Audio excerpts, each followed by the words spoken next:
তো আমি জাস্ট আজকে রিভিউ গুলো করে দেওয়ার কথা, যেহেতু আপনাদের পরীক্ষা আছে। ম্যাম এত বেশি লেন্দি করতে হবে না, জাস্ট আপনি যেহেতু অসুস্থ ওকে, আমি একটু প্রত্যেকটা জাস্ট জি ম্যাম। প্রত্যেকটা টপিক আর কোয়েশ্চেন নিয়ে আইডিয়া দিয়ে যাচ্ছি। আর এর সাথে সাথে আপনারাও মনোযোগ দিয়ে শুনে রাখেন, যেগুলো পড়ানো হয়ে গেছে এগুলো আবার রিভিউ করছে। আচ্ছা, এই প্রথম যে টপিকটা, এটা যেটা দেখতে পাচ্ছেন আপনাদের স্ক্রিনে শেয়ার হয়েছে, এটা 4 নাম্বারের প্রশ্ন আসতে পারে, এর বেশি আসবে না, এটা আগেও বলছি। এটা আমি ব্রড প্রশ্ন আকারে দিব না। তো শর্ট কোয়েশ্চেন আকারে থাকলে, এথিক্স মানে কি? এথিক্স মানে হচ্ছে যে আমাদের কোনো একটা গ্রুপের পার্ট হিসেবে বা কোনো একটা অর্গানাইজেশনের পার্ট হিসেবে যেই রুলস বা যে গাইডলাইন গুলো আমরা জেনে থাকি বা আমাদের প্রোভাইড করা হয়, সেগুলোকে আমরা বলি হচ্ছে এথিক্স। যেমন ইঞ্জিনিয়ারিং প্রফেশনালদের জন্য ইঞ্জিনিয়ারিং এথিক্স আছে। আর মোরালিটি মূলত হচ্ছে আমাদের পার্সোনালও একটা স্ট্যান্ডার্ড থাকে, যে আমি পার্সোনালি কোনটাকে রাইট রং হিসেবে পারসিভ করছি, সেটাকে আমরা বলছি হচ্ছে মোরালিটি। এটা অনেকের কাছে প্রশ্ন ছিল অন্য সেকশনে, যে আসলে কতটুকু লিখতে হবে। 4 নাম্বারের প্রশ্ন আসলে এর চেয়ে বেশি আপনারা লিখতে পারবেন না। আর এটার উপরে আমার আরেকটা হ্যান্ড আউট আছে, যেটা 8 নাম্বারের প্রশ্ন আসলে লিখতে বলছিলাম, যেখানে প্রত্যেকটা ডিফারেন্সেস অনেক বড় করে এক্সাম্পল সহ লিখা আছে। তো আপনাদের যদি 4 নাম্বারের প্রশ্ন যেহেতু আসবে, আপনারা শুধু 4টা এথিক্স মোরালিটি ডেফিনেশনটা দিয়ে 4টা দিলেই চলবে, এর চেয়ে বেশি লিখতে হবে না। এখানে 4 নাম্বারে আরেকটা প্রশ্ন মানে থাকতে পারে। 4 নাম্বারে যে কোনো একটা প্রশ্ন থাকবে, এটা হচ্ছে ল এন্ড এথিক্স। ল মানে হচ্ছে যেটা খুবই রিজিড থাকে এবং এটা set of rules regulation. On the other hand, এটাও কি ডিফারেন্স? ডিফারেন্স, এটাও ডিফারেন্স। এটা প্রশ্নটা হচ্ছে difference between law and ethics. প্রশ্নটা হচ্ছে এরকম, discuss the difference between law and ethics.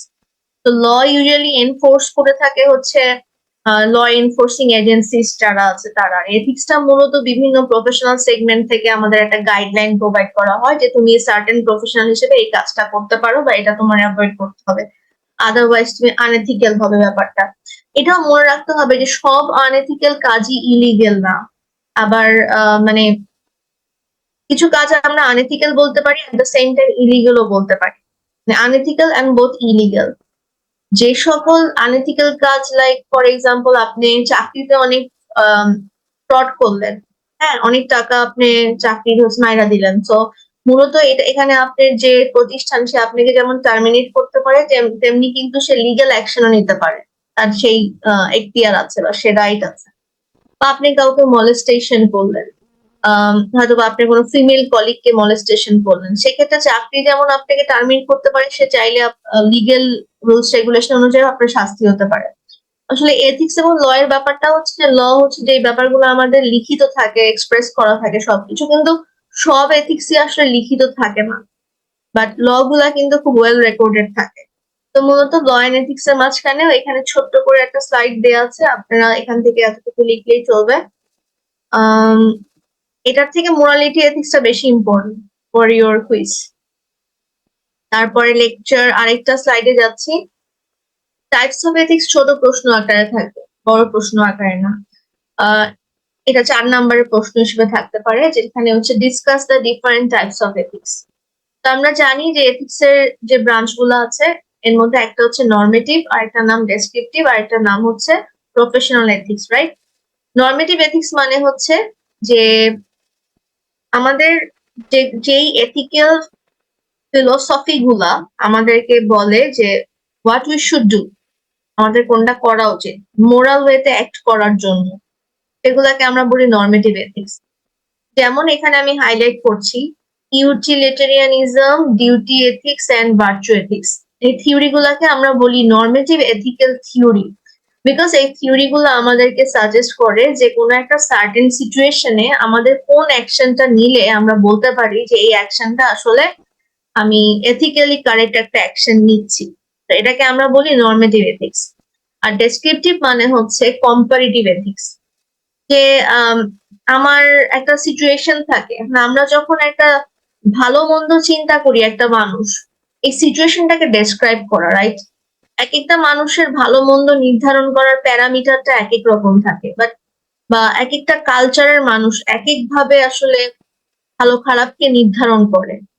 তো মূলত আমার রিলিজিয়ন আমাকে ইনফ্লুয়েন্স করতে পারে, আমার কালচার আমাকে ইনফ্লুয়েন্স করে ভালো মন্দ চিন্তা করার ক্ষেত্রে। আমার ট্রেডিশন আমাকে একটা ভালো মন্দ নির্ধারণে আমাকে ইনফ্লুয়েন্স করে। তো মূলত ডেসক্রিপটিভ এথিক্স হচ্ছে কোনো কিছুকে কম্পেয়ার করা একটা সিচুয়েশন, যে আপনি যে একটা জিনিসকে ভালো মন্দ বা একটা ডিসিশন নিচ্ছেন এটা কোন গ্রাউন্ডে প্রোভাইড করছেন, এটাকে বলে কম্পারেটিভ এথিক্স। এখানে ছোট্ট করে একটা চার্টে নর্মেটিভ এথিক্স এবং ডেসক্রিপটিভ এথিক্স এর মাঝখানে ডিফারেন্সেস দেওয়া আছে। ডিফারেন্সেস আলাদা করে আসার সম্ভাবনা কম, আসলে টাইপসটা আসবে।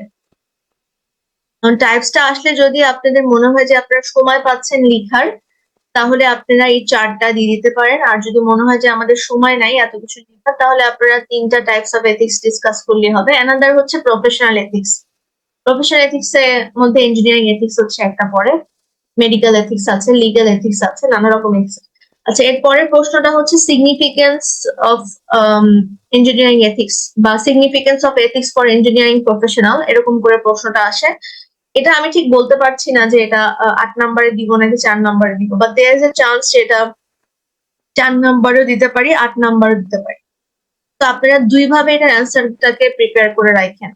আমি আপনাদেরকে বেশ কিছু ম্যাটেরিয়াল সাজেস্ট করেছিলাম, যেখান থেকে আপনাদেরকে বলেছিলাম যে আপনারা এটা করতে পারেন। এর সাথে আমি জানি না আমি দিয়েছি নাকি, আমি চ্যাট বক্সে আবারও দিয়ে দিচ্ছি।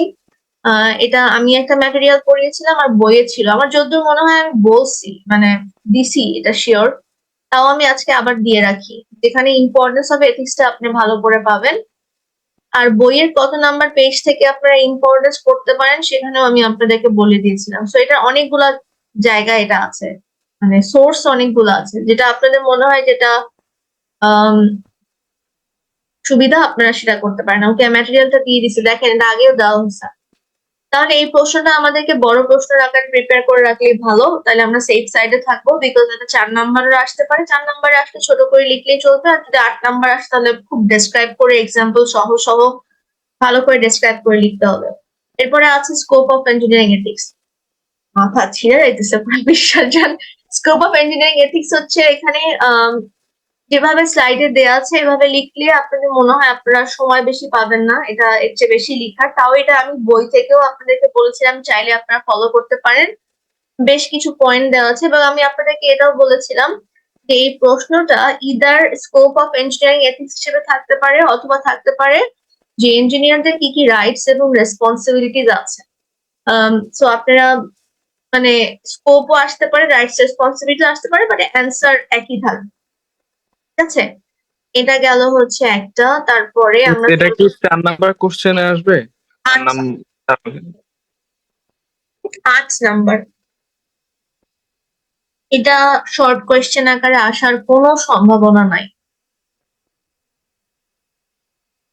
তো এরপরে আমরা মুভ অন করছি হচ্ছে আমাদের পরের টপিকটাতে, যেটার নাম হচ্ছে টাইপস অফ সোসাইটি। এটা খুবই অনেকগুলা কোয়েশ্চেন এখান থেকে আসলে আমরা দিতে পারি, বা আমার একটা থাকতে পারে যে discuss the difference between pre industrial, industrial and post industrial society.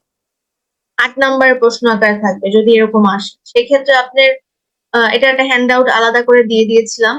আবার আরেকটা থাকতে পারে discuss the classification of societies on the basis of mode of subsistence or type of technology. আপনি মনে রাখবেন, আপনি একটু আগে যে কোশ্চেনটার কথা বললাম যে ডিসকাস দ্য মানে differences between pre industrial, industrial, post industrial society, ওই হ্যান্ড আউটটা আর এটা ফলো করলে মানে একই অ্যান্সার দিয়ে আপনি চাইলে ডেসক্রাইব করতে পারবেন, আপনার ডিফারেন্ট অ্যান্সার করতে হবে না। এমন না যে ওই প্রশ্নের জন্য একটা স্লাইড, এই প্রশ্নের জন্য একটা। তবে আপনার লিখার মধ্যে রিফ্লেকশন থাকতে হবে যে how technology is changing with the transformation of society. টেকনোলজিও তো সোসাইটি চেঞ্জের সাথে সাথে চেঞ্জ হয়েছে। তো এটাকে আপনি হচ্ছে একটু ডেসক্রাইব করে দিয়েন, আপনার লেখার মধ্যে রাখেন। আর এখানে আরেকটা প্রশ্ন থাকতে পারে discuss the characteristics of industrial society, এটাও থাকতে পারে। সেখানে আমরা বেশ কিছু ক্যারেক্টারিস্টিক্স পড়েছিলাম। একটা ছিল হচ্ছে industrial revolution, industrial society is associated with industrial revolution and industrialism, এটা একটা ক্যারেক্টারিস্টিক ছিল। মিস হ্যাঁ, তোকে যে কোশ্চেনটা বললেন যে ডিসকাস দ্য টাইপ অফ ওই যে টেকনোলজি উপরে যেটা আর কি, ওটা কি প্রত্যেকটা পয়েন্ট ব্যাখ্যা করতে হবে এই 5টা? না, এগ্রিকালচার, এটা ওই যে হর্টিকালচার। আমি আরেকটা ম্যাটেরিয়াল দিছিলাম না, ওই যে যেখানে pre industrial, industrial, post industrial একটা ডিফারেন্স ছিল, জি। ওই লেখাটা লিখলেও চলবে, ওখানে ছোট করে লেখা আছে। আচ্ছা আচ্ছা। আর এখানে তো আপনার অনেক ব্রড করে এক একটা সোসাইটির সম্পর্কে লেখা, হান্টিং গ্যাদারিং নিয়ে অনেক লিখছে, এক একটাই একটা ইন্ডিভিজুয়াল প্রশ্ন হিসেবে থাকতে পারে। তো আমাদের এরকম তো আর আসবে না যে হান্টিং গ্যাদারিং সোসাইটি নিয়ে তো আমি দিব না, আমি মূলত দিব যে আসলে টেকনোলজির সাথে সোসাইটির রিলেশনশিপটা এরকম কোয়েশ্চেন করার চেষ্টা করবো। সেখানে আপনি ওই হ্যান্ড আউটটা ফলো করলে আপনি দুইটা অ্যান্সারই কভার করতে পারতেছেন। আচ্ছা, আরেকটা এখান থেকে এখানে তো যে 10টা ক্যারেক্টারিস্টিক্স আছে ইন্ডাস্ট্রিয়াল সোসাইটির ফিচার, এখানে এটা আবার শিখে রাখেন। হ্যাঁ, এই স্লাইড থেকে আপনারা এটা শিখে রাখেন, তাইলে আপনারা সেই সাইডে থাকবেন। মানে যদি ইন্ডাস্ট্রিয়াল সোসাইটির ক্যারেক্টারিস্টিক্স আসে 10টা ক্যারেক্টারিস্টিক্স দিয়ে দিন। এই স্লাইডটা থেকে এটা এই অংশটুকু ভালো করে পড়ে রাখেন, এটা 8 নাম্বারে থাকতে পারে। ম্যাম একটা কোশ্চেন সেমিস্টার ফাইনালের কোশ্চেনে ছিল যে how industrial revolution transform the society, ওইটার কোশ্চেনের অ্যান্সার কিভাবে লিখবো? ওইটা আপনি ইন্ডাস্ট্রিয়াল সোসাইটির উপর ফোকাস করে লিখবেন। আর এই যে first industrial revolution, second industrial revolution, third industrial revolution, fourth industrial revolution, দুইটাকে মিক্স করে লেখার চেষ্টা করবেন। তো দ্যাট ফার্স্ট ইন্ডাস্ট্রিয়াল রেভলিউশনের সময় কি ধরনের চেঞ্জ আসছে, সেকেন্ড ইন্ডাস্ট্রিয়াল রেভলিউশনের সময় কি ধরনের, আমার না কথা বলতে খুব প্রচন্ড কষ্ট হচ্ছে, মানে জানি না কেন। থার্ড ইন্ডাস্ট্রিয়াল রেভলিউশন, তারপর ফোর্থ ইন্ডাস্ট্রিয়াল রেভলিউশন, এগুলা ভালো করে মানে মিক্স করে লেখার চেষ্টা করেন। ইন্ডাস্ট্রিয়াল সোসাইটির কিছু ক্যারেক্টারিস্টিক্স দিয়েন, আবার 4টা ফেজ অফ ইন্ডাস্ট্রিয়াল রেভলিউশন যেগুলো আছে ওগুলো নিয়ে লেখার চেষ্টা করে। এই 4টা রেগুলেশন কি আলাদা আলাদা পয়েন্ট আকারে লিখতে হবে নাকি লিখলে হবে? আলাদা পয়েন্ট আকারে লিখতে হবে। আর যেটা করবেন সেটা হচ্ছে গুগল করবেন, গুগল করে দেখবেন যে টেকনোলজির ইনভেনশনটা ফার্স্ট ইন্ডাস্ট্রিয়াল রেভলিউশনের সময় কোন কোন মেজর ইনভেনশন ছিল, সেকেন্ডের সময় কোনগুলা, থার্ডের সময় কোনগুলা, ফোর্থের সময় কোনগুলা, এগুলো সার্চ করে সাথে সাথে এক্সাম্পল আকারে দিয়ে দিন। বুঝছেন? এটা জি ম্যাম। এটা আরেকটা আছে হচ্ছে, আরেকটা লিখে রাখেন টেকনোলজিক্যাল ডিটারমিনিজম, এটা কোশ্চেন লিখা দিছিলাম। যে ওইটা বলছিলাম না আপনাদেরকে, একটা স্টেটমেন্ট দেখাইছিলাম, দেখায় বলছিলাম যে এই স্টেটমেন্টটা আমি প্রশ্ন আকারে দিতে পারি। জি ম্যাম। উইলিয়াম অকবার্ন টেকনোলজিক্যাল ডিটারমিনিজম মনে পড়ে? একটা বইয়ের কপি দিছিলাম। জি ম্যাম। আচ্ছা, ওইখান থেকে আপনারা যদি ওইটা আমি স্টেটমেন্ট আকারে দেই, ইদার এ সেকশনকে দিব অথবা বি সেকশনকে দিব, আমি জানি না কাকে দিব, এটা প্রশ্ন করার সময় বলতে পারবো, যেহেতু এখনো প্রশ্ন করিনি আমি আগে থেকে, তো বলতে পারবো না। তো টেকনোলজিক্যাল ডিটারমিনিজম যদি আসে, আপনারা অকবার্নের যেই ম্যাটেরিয়ালটা দিছে ওইটা থেকে লিখলেই হবে। ম্যাটেরিয়াল কালচার নিয়ে লিখবেন, নন ম্যাটেরিয়াল কালচার নিয়ে লিখবেন, কালচারাল ল্যাগ নিয়ে লিখবেন, তারপরে হচ্ছে কিভাবে টেকনোলজি রেট অফ একটা সোশ্যাল চেঞ্জ, কিছু একটা পয়েন্ট দেয়া আছে দেখবেন বইয়ে, সেখানে আবার 4টা পয়েন্ট দেয়া আছে, 4টা পয়েন্ট ছোট ছোট করে লেখার চেষ্টা করবেন। এটাও 8 নাম্বারের প্রশ্ন। এগুলো যেগুলো এখন বলতেছি এগুলো সব 8 নাম্বার, মানে ব্রড প্রশ্ন, এগুলো ছোট করে আসার কোনো সম্ভাবনা নাই, এগুলো ব্রড আকারে শিখে রাখবেন। আর ব্রড প্রশ্ন কত পেজ লিখতে পারে আমি বলি, সেটা হচ্ছে স্টুডেন্টরা আমি দেখছি 4 থেকে 5 পেজ লিখতে পারে, এর বেশি পারে না। কুইজে তো আরো লিখতে কম পারে, ফাইনালে তাও পারে কিছুটা, কুইজে আসলে লেখার টাইম কম থাকে। ঠিক আছে, ক্লিয়ার? আর মিস 4 নাম্বারের কোশ্চেনের জন্য বললাম তো 4 নাম্বার প্রশ্ন, এথিক্স মোরালিটি ডিফারেন্স, এথিক্স ল এর difference, types of ethics, significance of ethics. না মানে কয় পেজের জন্য? চার নাম্বারের গুলো সাধারণত 1-2 পেজের বেশি লিখতে পারে না, 2 পেজ লিখে আর কি, 1.5 পেজ 2 পেজ এরকম লিখে। ম্যাম আমাদের 2টা 8 মার্কসের আর একটা 4 মার্কসের কোশ্চেন থাকবে, তাই না?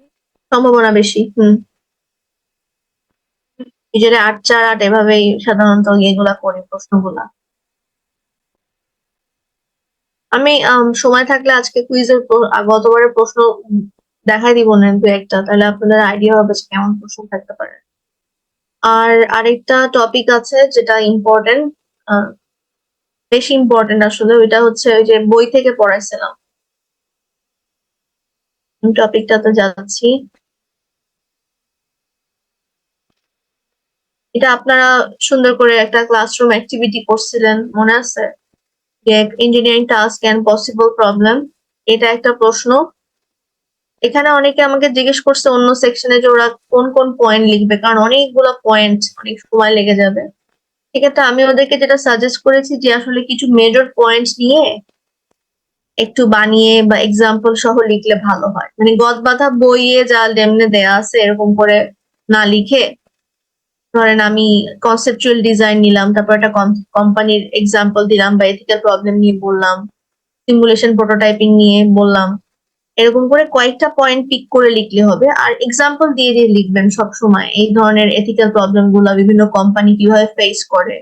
বিকজ আপনারা যখন বলছেন আমাকে, তখন কিন্তু আপনারা আমাকে এক্সাম্পল সহ সহ বলছেন, অনেকগুলা গ্রুপ ছিল এরকম। এবং আমি আপনাদেরকে ওই যে আপনারা পারলে আপনাদের নিজেদের যে স্লাইডটা বানাইছেন ওইখান থেকে দেখে নিয়ে